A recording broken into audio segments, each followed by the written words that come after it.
Good morning, everyone. Welcome to Laurel Park. Happy Saturday. Naomi Tucker here, joined by Keith Fusel. This Saturday is also one of the final preps for the Kentucky Derby. Happy Arkansas Derby Day, Keith. Did you have a look at the card there? Or are you too focused on finding us winners here? I knew you were going to ask me that. No, I haven't. I know Baffert's got the favorite in there, right? And it's a shorter field, so I guess he's Concert going to Tour. win. Yeah. Yeah. Concert Tour looking very strong in there. A couple of other interesting horses. Brad Cox's Caddo River. Very much looking forward to checking that one out later today. But of course, we have a 9-race card coming your way as well. With a couple of nice allowance races. Very much looking forward to that. But let's have a look at the spring schedule. We now have no live racing Thursday to Friday, April 15 and 16. We will be on site again Saturday, Sunday, Monday, April 17 to 19. And then, of course, the spring stakes coming up April 24th. I mean, we are going to talk about this in a second as well, but spring stakes coming up the 24th, 1 week later than anticipated. 750 grand in purses, 7 stakes races. Of course, the Preakness Prep, the Federico Tessio. Looking forward to it, Keith? Absolutely. We talked about it, the other day. This is the time of year where you can really kind of make a little bit of hay. We're going to have some bigger fields, some quality animals running, turf, dirt, you name it. And the betting opportunities are certainly going to be there because that's what we're looking for. I'm looking from a betting standpoint. I'm looking to make some money. To bet a little, make a lot. That's what I like to do. Well, and it's proven to be not a bad race at all. Last year's Federico Tessio winner, Happy Saver, went on to win the Jockey Club Gold Cup, which has been quite the form race. Because do you think, was it Mystic Guide that was second in that and went on to win the Dubai World Cup? So it all ties together, doesn't it? It does. It does. Mystic Guide, boy, that horse looked really good winning, man. It seems like he hasn't even gotten to his peak form yet. That's what connections are saying. So can't wait to see him return to the races once again. Of course, we do have our trusted betting partner in First Bet offering you an opportunity to make some money on Preakness 146. You can win a $20,000 bet if you use First Bet or Express Bet.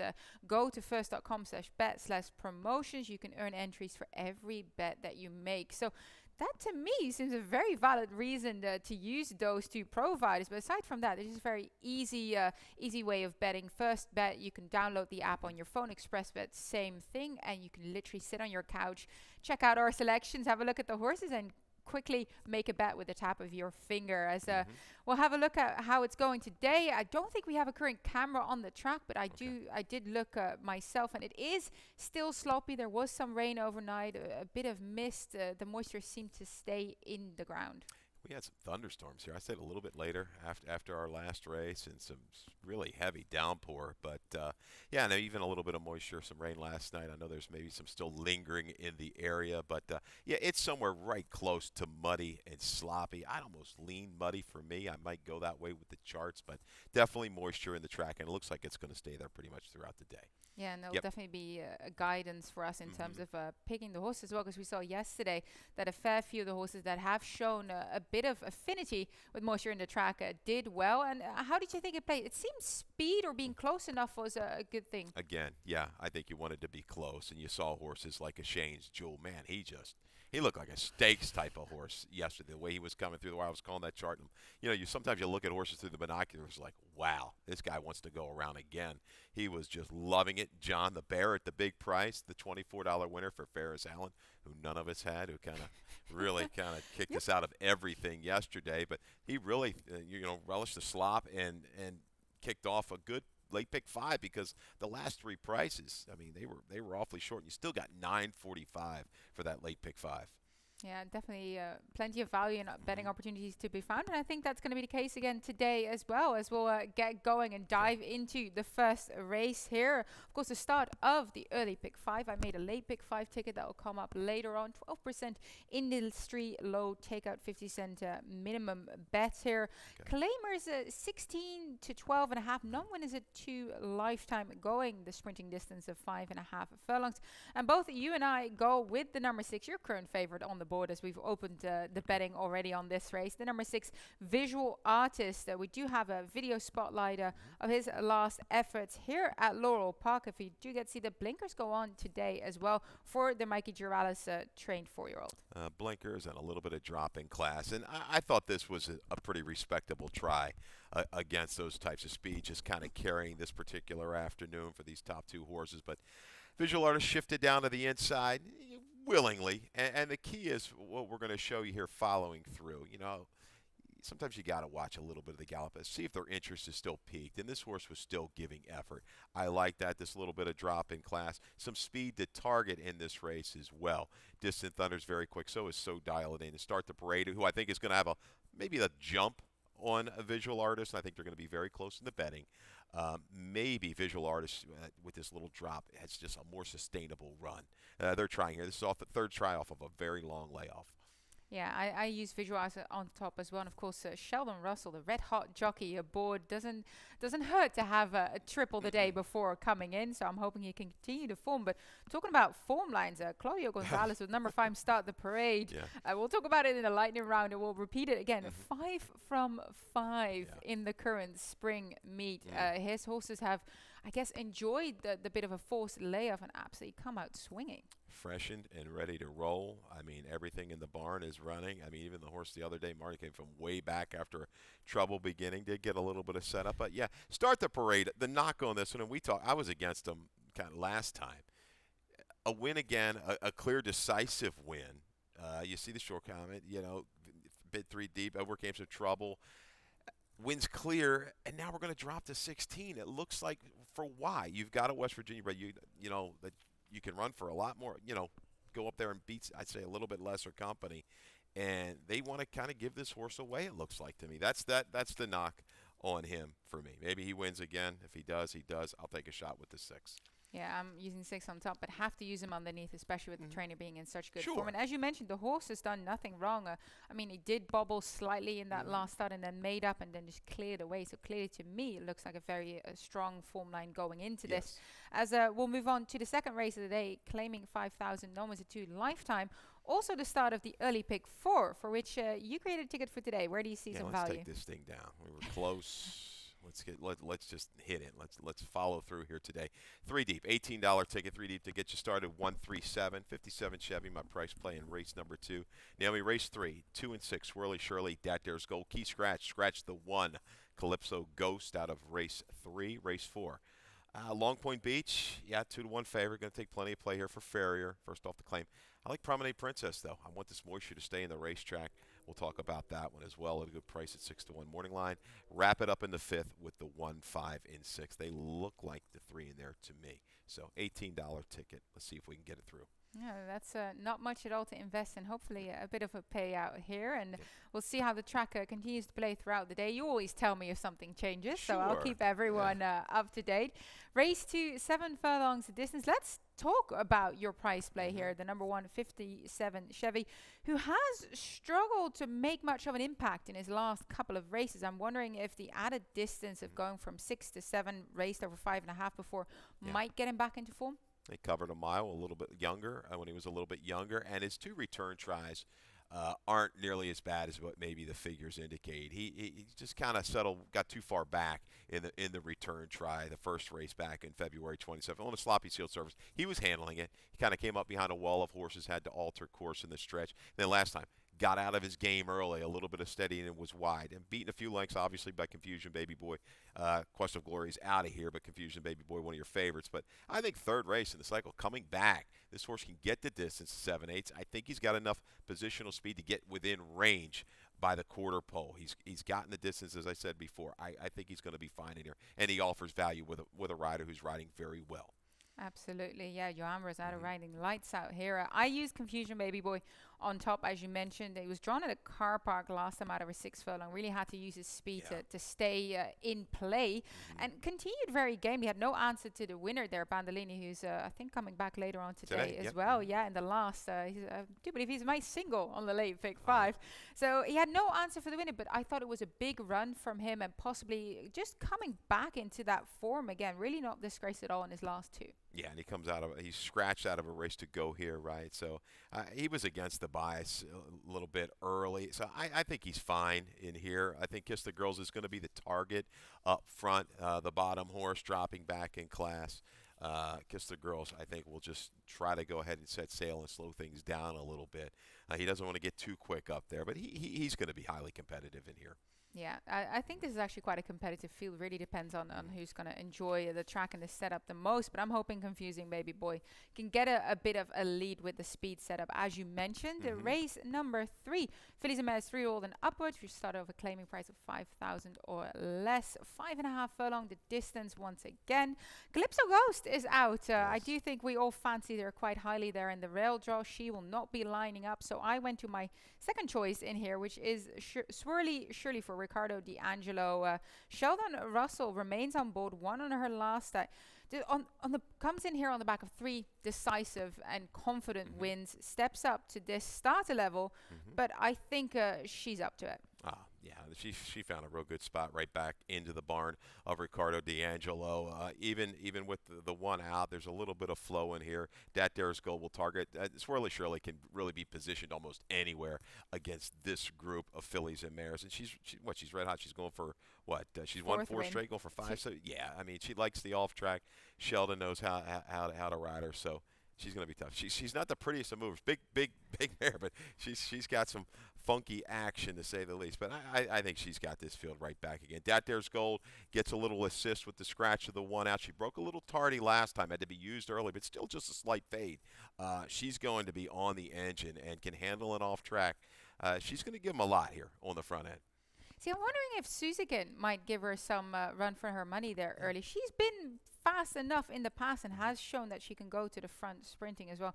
Did come out of that, Charlestown race 2 back as well, the 4.5 furlong. So just wondering if Suzikin Yeah. might be able to pressure the outside horse a little bit. So that's why I use them Okay. underneath, hoping that the two Swirly Shirley can kind of get that perfect setup and Mhm. maybe the two of them go head to head here as we'll move into the fourth race of the day. Of course, the start of the early pick six, Rainbow pick six. Rainbow pick Tim six. created a ticket, but we'll chat about that later in the afternoon. And you can also find that on laurelpark.com. We have a carryover, $5,396 in the pot as we couldn't get the single home yesterday. A sequence that probably would have paid quite nicely with that big priced horse in there as well. But we'll have a look at what we can do for today. So the opener in the Rainbow Pick 6 is race 4, 6 furlongs, 4 fillies claiming 16 to 12.5, the beaten condition here. And let's talk about the video spotlight here. The number 2, Millie Child, who I guess I didn't give that much respect, even though watching back this race, that was a wonderful return for her. And she was very, very game there late. Yeah, Millie Child is who she is. She's only run 15 times, a 6-year-old mare. She ran well out of the box, and she ran well off of this layoff, right? This is the first back, but was laid off from November, early November to kind of later March. And this has got a very good ride here. Toledo just settled her in a stride, was able to work it to the inside of horses. Eloquent lady going out and getting a hot dog right there at the 3/16 pole. But she just kind of grinds it out. She is what she is. She's kind of like that mid-50s type of runner. I think in that range is going to maybe put her into the mix. I don't know if she's going to win this race. I think she can definitely hit the exacta or help your trifecta at a square price. But she's a trier. I like that. I think she's a stone cold one-run sprinter. She's get the flow, been indiscreet. Sacred Lady is fresh with some speed, even Long Point Beach. Yeah, those three kind of are the targets for her. But Millie Child, why not at a big price to use in the gimmicks? Absolutely, but you use a Promenade I Princess do. on top, 6-1 Morning Lion, so still a little bit of a price play. I use her underneath. Comes in here via the claim for Timothy Sells. Yeah, from the boys, the Haynes brothers stable, Steve and Dennis. Those guys really, they're good handicappers. They love playing the races, have some horses, and going first off the claim. Promenade Princess has faced the right kind the last couple races. Was against the bias on February the 12th. She's got that kind of speed that puts her in range against this group, and I think the breeding is going to put her over the top. She's never been on a wet surface. You see who she's by. She's by Munnings, who was by Spitestown. Yeah. Munnings are about 18% on an off track. I like this move here. I think Promenade Princess can stalk and pounce at an okay price. Katie Davis gave a very good ride on the winner in the nightcap last night. Little save ground, ease out work between. Let's do it again with Promenade Princess. Yeah, I'm trying to take a shot with another bigger price for 6-1 on the outside mare. Sacred Lady coming back of quite the long layoff, but I'm hoping Rudy Sanchez Solomon's got her gearing up for a nice fresh return here. Has also, in my opinion, faced the right competition, and she's been working strongly at home, and she runs well being fresh. She's had a layoff before she came back winning June 2020, so I'm hoping that something similar might set her up here. Has run once on the wet. She hasn't done that well on it, so I'm I'm worried if she's going to spin her wheels on it, but I guess we'll only see this afternoon how it plays out. Yeah, he's been good year in and year out with these type of longer layoff horses. Her figures certainly work. She's going to be part of the pace flow. It's going to be that last 16th, as I always like to say. Can she kind of finish off of this time into horses that are right around her level? So we'll see about that. Long Point Beach, I think, is going to be your favorite first off the claim for fair, even with this little jump up in tag right from the 10 to the 16. But that was a pretty good try. Look who she faced, two back. Queen of Tomorrow, who's in razor sharp form, and she's a stayer in here at Long Point Beach.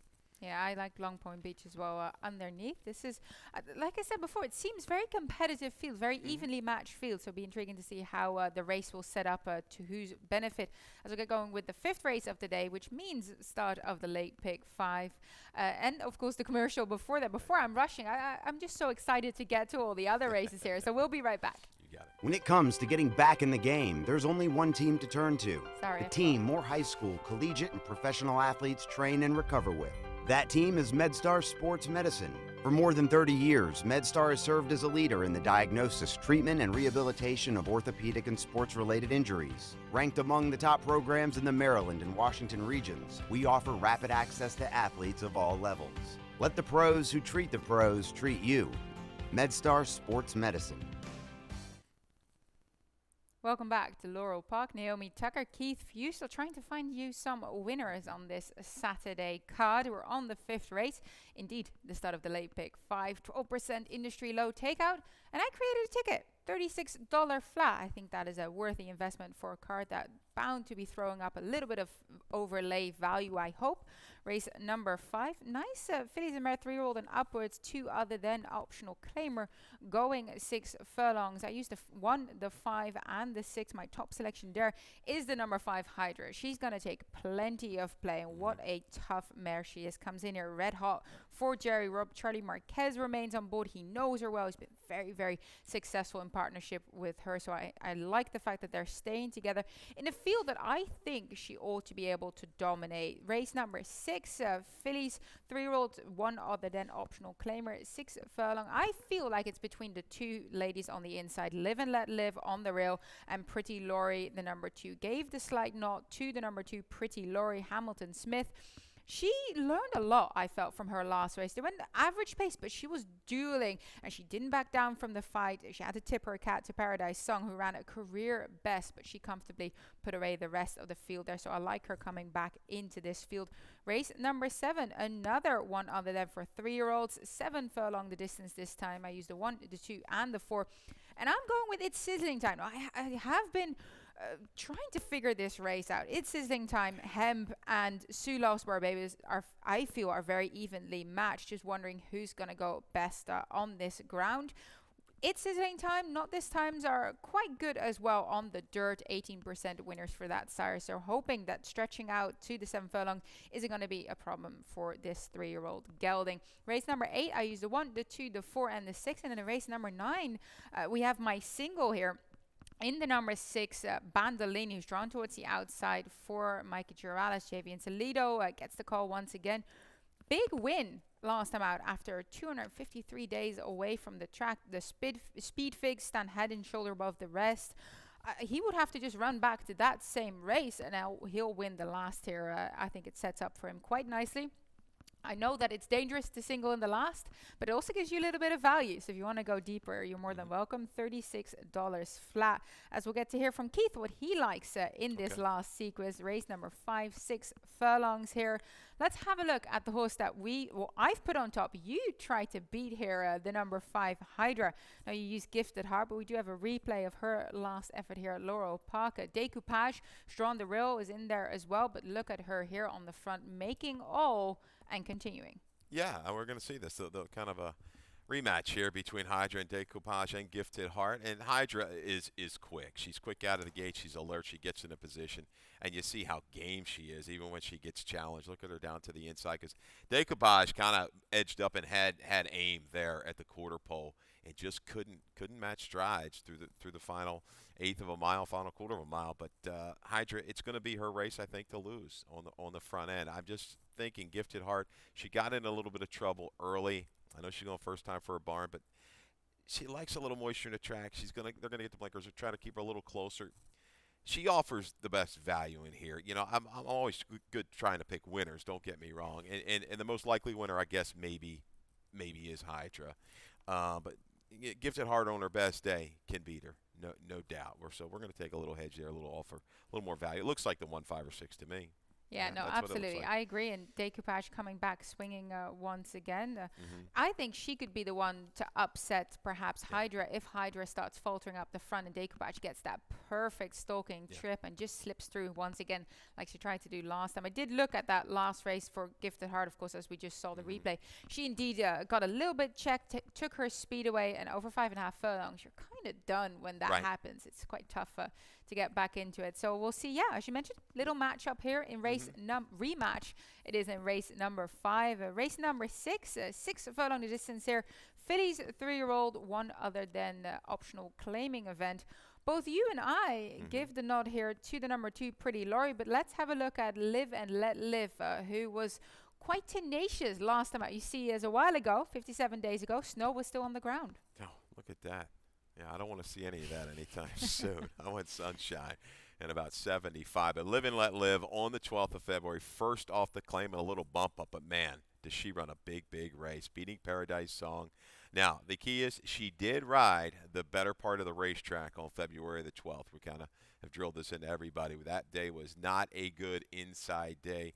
She was just under a guzzle hold early. Now she comes back second off the break. You see Ricky with this kind of layoff. He's very good at a high percentage. But just to her outside, Pretty Laurie, who's pretty quick, and yeah, was behind Paradise Song. But on the 19th of March, inside wasn't great.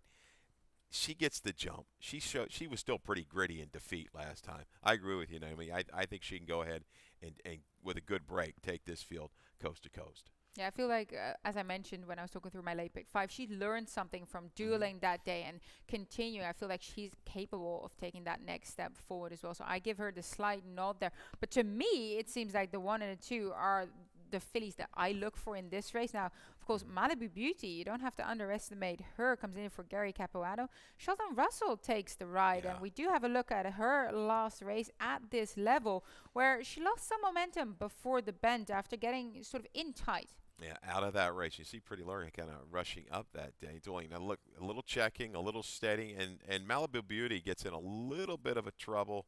I think it's coming up here, leaving the far turn. She's in between horses, and she's got to tap the brakes again, right about here. Just a little loss of momentum. Swings to the outside. She's giving effort to the wire. I think this is a filly just trying to find the right distance maybe for her too. She's shown some versatility. Trips haven't been the best. Giving a clean trip, I don't think she's too far off of these top 2, Naomi. I think she can make an impact here today with a clean trip.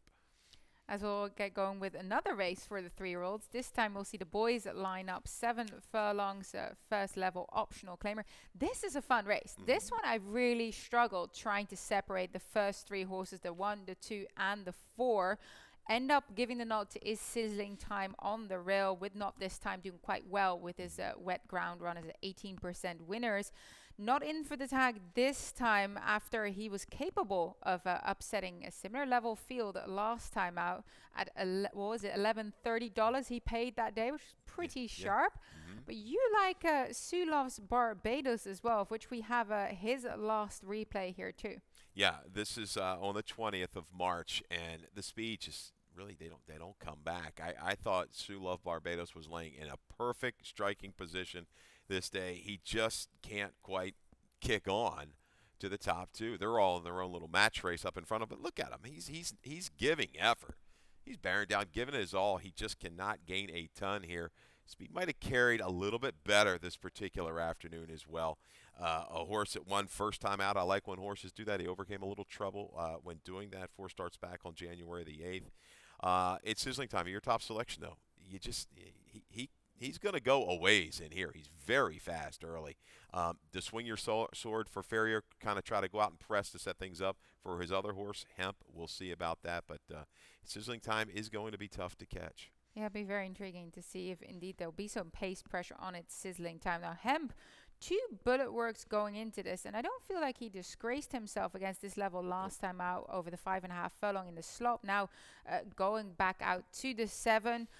he's got some of the best final quarter numbers in this field. If you look back over that 6 furlong, that was quite impressive there. So this is, to me, this is a fun little race. I find it tough to separate the top 3 for me there in there. Both of us use Golden Gully underneath, but I'm gonna have to say that the 1, the 2, the 4, It's Sizzling Time, Hemp, So You Love Barbados are definitely my key horses in the 7th race. As we'll move on to the 8th race, second level 3-year-old and up optional claimer, 6.5 furlong the distance, and it seems like the horse to beat in here is the number 6 Whiskey and You, who ran a career best last time out, very aggressively took over and didn't look back. I mean, a couple months ago, you wouldn't have thought Whiskey and You was going to be a quote unquote two other than kind of horse, right? You looked at him, you know, he was a trier. His numbers were okay. The blinkers went on last time, and you know, this horse always took a little attention at the windows, but look at this effort. I mean, he was just a different kind of horse, and if that was the key, then good luck trying to beat him today. Watch him here through the top stretch, kicks over to his correct lead, and he's gone. He goes from a length and a half in front to about 5 in front here in no time, and that's it. Lights out. Katie barred the door. It's over. Off-track breeding, fine for me. Carry times is pretty quick. I was a little surprised to see him up dueling last time against that group in the Not for Love. But Whiskey and You, that was a big race, big number. I guess you think, quote unquote, he might bounce. I don't know. I think that was just a key for him. The blinkers. I was asked that. I think I had a chat with Bill Finley on his radio show, and he said, "Are we afraid he's going to bounce?" But the way he did that, he started gearing down in the end. Like, he didn't have to exert himself to the full extent to hold off any challenger. So I don't think he's going to bounce, but I am trying to beat him, though, with a bit of a price play. The number 2 carry times 4-1, as you mentioned, is going to just try and take them all the way here, like he did in October 2020, that first level open allowance, went to the front, slowed them right back down, and then took them further. So we'll see if he can do that here. I think in the Not for Love, just a couple of heavy hitters. So now back to a group that seems more fitting to his abilities here. You use him underneath as well, so I'm glad to see that you give him a shot too. I do. It'll be interesting to see if he wants to go ahead and take the lead. I guess when you're looking at the group, maybe he just go ahead and he will. I mean, he can sit just off of it if needed. Whiskey and You, I just think with those blinkers, he can just make that move when he wants to, the attack move, just into sharp fractions last time. Looked really good. Torch of Truth. You know, I liked him. I liked him last time. And, again, the 20th, that speed carried a little bit better. Third now off the layoff. I think he's your legitimate closer in here to run him down. If there's going to be anybody that comes from like that 3 or 4 off of it, he's the one. I'm not completely done with him yet. I will be looking for him late as well. I didn't want to get caught on the wire by a strong Michael Trombetta runner, so I included him underneath. As we'll finish up with the nightcap, 7 furlongs the distance, beaten claiming conditions, and this is my single, the number 6 Bandolini. We do have a trainer stat, I do believe, on trainer Mikey Duralis, quite good on these type of horses. Yeah, last 3 years on the dirt, 4 for 10, 40%, 7 for 10 in the money. Last out winners back in for less than the $10,000 tag. ROI 201. So yeah, Bandolini, just a really good draw, a good return race. I know his one race on off track was dismal. He's banned boxes. They've been doing well on the off track, basically anything. Redacted Report used to be a horse that had some speed, but you break it down, he hasn't brought it the last couple of races. So Bandolini, I think, should be comfortably in hand once they leave the 3/8 pole, and when he decides to separate, he should be able to separate. Look in the rear view mirror for maybe the 5 Gator 52 or the 3 Audacious Quality. Yeah, I use both those horses as well, but I'm hoping he's able to put away that field because my late pick 5 sequence is riding on him. As we'll get going with the final part of our morning show, lightning round. Are you looking forward to this one, Keith? You say I always catch you off guard. You do. I'm never prepared. You got to understand that about me. I'm always discombobulated, but hey, it's a good way to get through life. This is an easy one. 5 weeks to Preakness 146. Can you imagine that it's coming that close? And look at her there. Our Preakness heroine, last year's winner, Swiss skydiver. Yeah, and just looking forward to, some more fans. That's a good thing. What are we at 10,000? I believe for the Preakness. Yeah, it was, I wish more people were on hand to watch that race last year. man, what a rendition of the Preakness Stakes. That was really, really good. Great Rob Alvarado took the the initiative, I should say, down the backside, and knife through inside, and that old match race on the top of the stretch, and a great call from our man Dave Robin. Just an outstanding call. Agreed. A battle in Baltimore. Goosebumps. I've watched it multiple times. Of course, Swiss Skydiver, champion 3-year-old filly, and Authentic ended up winning the Breeders' Cup Classic and becoming Horse of the Year. So a wonderful Preakness that certainly will go down as one for the agents, and I felt very lucky that was my first ever Preakness attending in person. You got a good one. You got a good one, no doubt. Big shoes to fill this year, but certainly looking forward to it. As well, we'll talk about the trainers' standings. We have to mention the fact that Claudio Gonzalez, as we hinted at before, 5 from 5, not just 5 wins. I've only had 5 runners. Yeah, and look right behind him. Jamie Ness, 4 wins. I don't know how many starters he has. I have to go back and double check on that because I've got the early cut of the PPs, but not too shabby himself. But Claudio, with the numbers that he has, and if he's going to come out and win at that percentage, guess what? He's not going to lose. When you bat 1,000 and you've got as many horses he's got, he's a winner. Our perennial leading trainer, absolutely firing the winners out at present. Has a fair few with good claims as well today. And talking about jockeys riding high, Sheldon Russell with a triple yesterday, leading the jockey standings as present. And I chose this replay because Memphis Mafia, 4-wife trainer Brittany Russell, to me, this is just them, right? These first-time starters, or these maiden special weight, that wasn't first start, maiden special weight horses that they develop so well. Yeah, I mean they're so well prepared coming to the races. I mean that's what you're noticing. It's very difficult to get a horse to win first time out, and it just looks routine for the whole team, the Russell team, to get these horses together, to get them ready, to spot them, to have owners that are willing to put their horses also in the right places. We've seen her win some maiden claim firsters as well. So that's hats off to them. They've just done a phenomenal job with that, getting horses ready. Yeah, they seem to have their system down to a T, and great credit goes to, of course, their staff and everyone that's making it happen. As we'll finish things up by looking ahead to the Tessio coming up in 2 weeks. And as nominations go, the private terms top 3, Shackled Love, May the Horse Be With You, Accelerated, are all nominated. I'm very much looking forward to it, as well as Jimmy Wingfield Stakes winner Hello Hot Rod. Tasty nominations there. I hope to see them all line up. Yeah, I was glancing. I mean, Brooklyn Strong. I don't know if we'll get him back. He ran April the 3rd.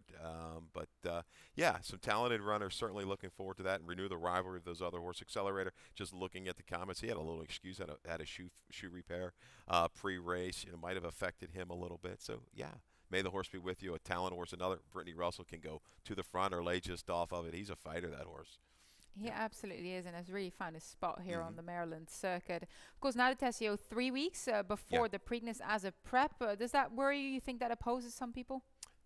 I mean, it seems like the Invoke thing to do now. I mean, just like today, you're thinking 3 weeks for the Arkansas Derby. It seems like trainers, they're giving them a little bit more time, right? They want to target some races. But, hey, the old days, to me, 3 weeks, that's plenty, right? Agreed. That's what I was. 2 weeks, that's plenty. It seems more of a culture or trend thing for trainers to give them a month in between, whereas horses used to run every 2 weeks, every 3 weeks. So I think 3 weeks is still absolutely fine. But of course, I'm not training here, so I do wish everyone best of luck, and I can't wait for the Tessio and then the Preakness to come up in 5 weeks. So we have lots of action coming up, but of course we'll get started first with this 9 race day card here at Laurel Park. Thank you so much once again, Keith, and we'll get to Voice of Maryland Racing, Dave Rodman, in just a sec. You got it. All right, everybody, good luck today.